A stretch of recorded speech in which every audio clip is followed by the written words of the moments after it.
Hi hello ನಮಸ್ತೆ friend, ಎಲ್ಲರೂ ಹೇಗಿದ್ದೀರಾ? ಎಲ್ಲರೂ ಚೆನ್ನಾಗಿದ್ದೀರಾ ಅಂತ ಅಂದ್ಬಿಟ್ಟು ಭಾವಿಸ್ತೀನಿ. ಇವತ್ತು ನಾನು ಒಂದು ರೆಸಿಪಿ ಮಾಡ್ತಾ ಇರೋದು ಇದು ಜ್ವರ ಬಂದಾಗ, ಬಾಯಿ ಕೆಟ್ಟೋದಾಗ ಮಾಡ್ಕೊಂಡು ತಿಂದರೆ ಚೆನ್ನಾಗಿರುತ್ತೆ ಮತ್ತು ಅಷ್ಟೇ ಟೇಸ್ಟಾಗಿರುತ್ತೆ. ಬಿಸಿ ಬಿಸಿ ಅನ್ನ ಮತ್ತು ಬಿಸಿ ಬಿಸಿ ರೊಟ್ಟಿ ಚಪಾತಿಗೆ ಸೂಪರ್ ಕಾಂಬಿನೇಷನ್ ಈ ಚಟ್ನಿ ರೆಸಿಪಿ. ಒಂದು ಸಲ ನೀವು ಟ್ರೈ ಮಾಡಿ ಹೇಗೆ ಬಂತು ಅಂತ ಅಂದ್ಬಿಟ್ಟು ನನ್ನ ಕಮೆಂಟ್ ಬಾಕ್ಸಲ್ಲಿ ತಿಳಿಸಿ. ಮಾತ್ರ ನಾನು ಮಾಡಿದಾಗೂ ಅಷ್ಟೇ ಟೇಸ್ಟಾಗಿತ್ತು ಈ ರೆಸಿಪಿ.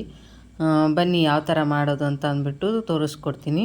ಅದಕ್ಕೂ ಮೊದಲು ಯಾರು ನನ್ನ ಚಾನಲ್ನ ಸಬ್ಸ್ಕ್ರೈಬ್ ಮಾಡಿಲ್ಲ, ಪ್ಲೀಸ್ ಸಬ್ಸ್ಕ್ರೈಬ್ ಮಾಡ್ಕೊಂಡು ನೋಡಿ. ಬೆಲ್ಲೈಕನ್ನ ಕ್ಲಿಕ್ ಮಾಡಿ ಆಲ್ ಅಂತ ಸೆಲೆಕ್ಟ್ ಮಾಡಿದ್ರೆ ನಾನು ಯಾವುದೇ ಒಂದು ರೆಸಿಪಿ ಹಾಕಿದ್ರೆ ಫಸ್ಟ್ ನೀವೇ ನೋಡ್ಬೋದು. ಬನ್ನಿ ಎಲ್ಲರೂ, welcome back my YouTube channel.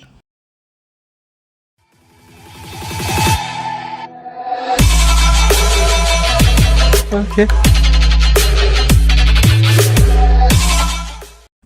ಇಲ್ಲಿ ನೋಡಿ ನಾನು ಒಂದು 7-8 ಕೆಂಪು ಮೆಣಸಿನ್ಕಾಯಿ ತೊಗೊಂಡಿದ್ದೀನಿ. ಮತ್ತು ಇಲ್ಲಿ ನಾನು ಒಂದು ಈರುಳ್ಳಿನ ಕಟ್ ಮಾಡಿಟ್ಟಿದ್ದೀನಿ, ಒಂದು ಬೆಳ್ಳುಳ್ಳಿ ಹೆಸಲಿಟ್ಟಿದ್ದೀನಿ, ಶುಂಠಿ ಮತ್ತು ಬೆಲ್ಲ, ಒಂದು ಸ್ಪೂನ್ ಜೀರಿಗೆ, ಒಂದು ಸ್ವಲ್ಪ ಹುಣಸೆ ಹಣ್ಣು ತೊಗೊಂಡಿದ್ದೀನಿ. ಮತ್ತು ಇಲ್ಲಿ ನಾನು 1 ಸ್ಪೂನು ಕಡಲೆಬೇಳೆ ತೊಗೊಂಡಿದ್ದೀನಿ, 1 ಸ್ಪೂನು ಉದ್ದಿನಬೇಳೆ ತೊಗೊಂಡಿದ್ದೀನಿ ನಾನು. ಬನ್ನಿ ಇಲ್ಲಿ ಯಾವ ಥರ ಮಾಡೋದು ಅಂತ ಅಂದ್ಬಿಟ್ಟು ತೋರಿಸ್ತೀನಿ. ನಾನು ಆವಾಗಲೇ ತೋರಿಸ್ದಂಗೆ ಮೆಣಸಿನ್ಕಾಯಿನ ಕಡ್ದಿಟ್ಟಿದ್ದೀನಿ. ನಾನೀಗ ಇಲ್ಲಿ ರೊಟ್ಟಿ ಮಾಡಿರೋ ತವೆಗೇ ನಾನು ಮೆಣಸಿನ್ಕಾಯಿನ ಹಾಕ್ತಾಯಿದ್ದೀನಿ. ಸ್ವಲ್ಪ ನಾವು ಮೆಣಸಿನ್ಕಾಯಿನ ಹುರ್ಕೋಬೇಕು. ಇಲ್ಲಿ ಅರ್ಧ ಸ್ಪೂನ್ ಅಷ್ಟು ಎಣ್ಣೆ ಹಾಕ್ತಾಯಿದ್ದೀನಿ ನೋಡಿ. ಚೆನ್ನಾಗಿ ಹುರ್ಕೋಬೇಕು ಇದನ್ನು ನಾವು, ಚೆನ್ನಾಗಿ ಹುರ್ಕೋಬೇಕು. ಈಗ ಇದನ್ನು ನಾವು ಚೆನ್ನಾಗಿ ಹುರ್ಕೊಂಡು ಈಗ ನಾನು ತಟ್ಟೆಗೆ ತೊಗೊಂಡಿದ್ದೀನಿ. ಮತ್ತು ಈಗ ಅದೇ ತವೆಗೇ ನಾನು ಈರುಳ್ಳಿ ಕಟ್ ಮಾಡಿಟ್ಟಿದ್ನಲ್ಲ, ಈರುಳ್ಳಿ ಹಾಕಿ ಅದನ್ನು ಚೆನ್ನಾಗಿ ಫ್ರೈ ಮಾಡ್ಕೋಬೇಕು. ಅದ್ರ ಜೊತೆ ಬೆಳ್ಳುಳ್ಳಿ ಮತ್ತು ಶುಂಠಿ ಫ್ರೈ ಮಾಡ್ತಾಯಿದ್ದೀನಿ ನಾನು. ಮತ್ತು ಜೀರಿಗೆನೂ ಹಾಕ್ತಾಯಿದ್ದೀನಿ ನೋಡಿ. ಮತ್ತು ಸ್ವಲ್ಪ ಅಂದರೆ ಸ್ವಲ್ಪ ಕರಿಬೇವು ಸೊಪ್ಪು ಹಾಕ್ತಾಯಿದ್ದೀನಿ. ಎಲ್ಲ ನೀಟಾಗಿ ಫ್ರೈ ಮಾಡಬೇಕು.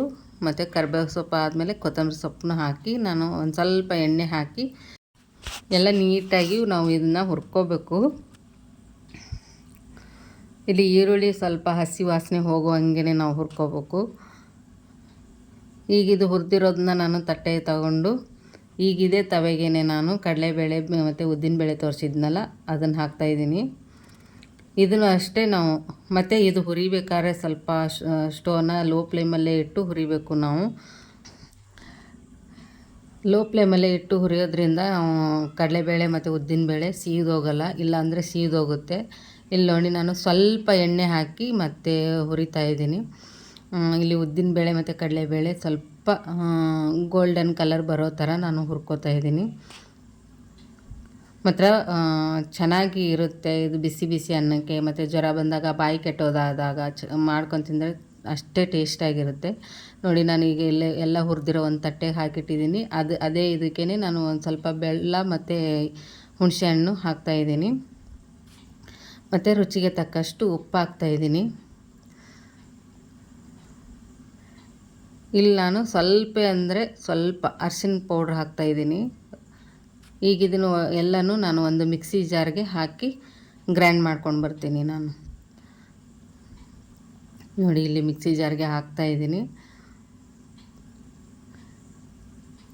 ಮಿಕ್ಸಿ ಜಾರ್ಗೆ ಹಾಕ್ಬಿಟ್ಟು ಈಗ ಗ್ರೈಂಡ್ ಮಾಡ್ಕೊಂಬರ್ತೀವಿ. ತರಿ ಅಂದರೆ ಜಾಸ್ತಿ ಸಣ್ಣಕ್ಕೂ ಅಲ್ಲ. ಮತ್ತು ಇದು ಮಿಕ್ಸಿ ಜಾರ್ಗೆ ನಾವು ಇದು ಮಾಡ್ಬೇಕಾದ್ರೆ ನೀರು ಹಾಕಬಾರ್ದು. ಸ್ವಲ್ಪ ಬಿಸಿ ಎಣ್ಣೆ ಹಾಕಿಬಿಟ್ಟೆ ನಾವು ರುಬ್ಬಬೇಕು, ಅಂದ್ರೇ ಚೆನ್ನಾಗಿರುತ್ತೆ ನೋಡಿ. ಇಲ್ಲಿ ನಾನು ರುಬ್ಕೊಂಡು ಬಂದಿದ್ದೀನಿ ತರಿಯಾಗಿ. ಇಷ್ಟು ಚೆನ್ನಾಗಿ ಬಂದಿದೆ ಕಲರು. ಬೇಕು ಅಂದರೆ ಇದು ಹಿಂಗೇ ತಿನ್ಬೋದು, ನಮಗೆ ಬೇಡ ಅಂದರೆ ಸ್ವಲ್ಪ ನಾವು ಒಗ್ಗರಣೆ ಕೊಟ್ಕೊಂಡು ಇದು ಮಾಡ್ಬೋದು. ಈಗ ನೋಡಿ ನಾನು ಒಗ್ಗರಣೆನೂ ತೋರಿಸ್ತೀನಿ. ಇಲ್ಲಿ ಒಂದು ಚಿಕ್ಕ ಬಾಣಲಿ ಇಟ್ಟಿದ್ದೀನಿ ನಾನು ಒಲೆ ಮೇಲೆ. ಆ ಬಾಣಲಿಗೆ ನಾನು ಒಂದು ಸ್ಪೂನ್ ಆಗುವಷ್ಟು ಎಣ್ಣೆ ಹಾಕಿದ್ದೀನಿ ನೋಡಿ. ಈಗ ಎಣ್ಣೆ ಬಿಸಿ ಆದಮೇಲೆ ನಾನು ಇದಕ್ಕೇ ನಾನು ಸ್ವಲ್ಪ ಜೀರಿಗೆ ಮತ್ತು ಸಾಸಿವೆ ಹಾಕ್ತೀನಿ. ಮಾತ್ರ ಅಷ್ಟೇ ಚೆನ್ನಾಗಿರುತ್ತೆ. ಯಾರೆಲ್ಲ ನನ್ನ ಚಾನಲ್ನ ಹೊಸದಾಗಿ ನೋಡ್ತಾ ಇದ್ದೀರಾ ಪ್ಲೀಸ್ ಲೈಕ್ ಮಾಡಿ, ಶೇರ್ ಮಾಡಿ, ಚಾನಲ್ನ ಸಬ್ಸ್ಕ್ರೈಬ್ ಮಾಡ್ಕೊಂಡು ನೋಡಿ. ಇಲ್ಲಿ ಸ್ವಲ್ಪ ನಾನು ಕರಿಬೇವು ಸೊಪ್ಪು ಹಾಕ್ತಾಯಿದ್ದೀನಿ.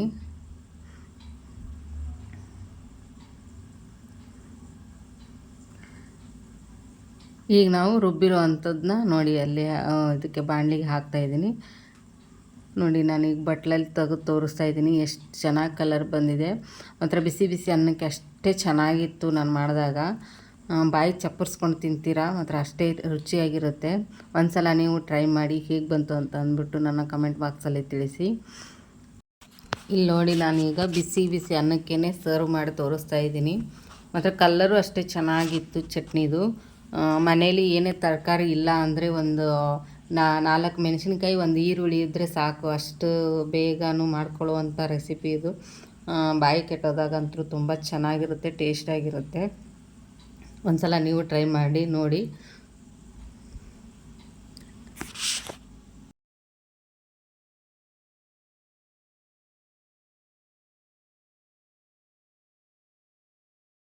ನೋಡಿ ಇಲ್ಲಿ ನಾನು ಅನ್ನಕ್ಕೆ ಕಲಿಸ್ಬಿಟ್ಟು ತೋರಿಸ್ತಾ ಇದ್ದೀನಿ. ಕಲ್ಲರು ಎಷ್ಟು ಚೆನ್ನಾಗಿ ಬಂದಿದೆ. ಯಾರಿಗೆಲ್ಲ ಈ ವಿಡಿಯೋ ಇಷ್ಟ ಆಯಿತು ಲೈಕ್ ಮಾಡಿ, ಶೇರ್ ಮಾಡಿ, ಕಮೆಂಟ್ ಮಾಡಿ. ನಾನು ಮತ್ತೆ ಬರ್ತೀನಿ ಬೇರೆ ರೆಸಿಪಿಯೊಂದಿಗೆ. ಅಲ್ಲಿವರೆಗೂ ಬಾಯ್ ಬಾಯ್ ಆಲ್.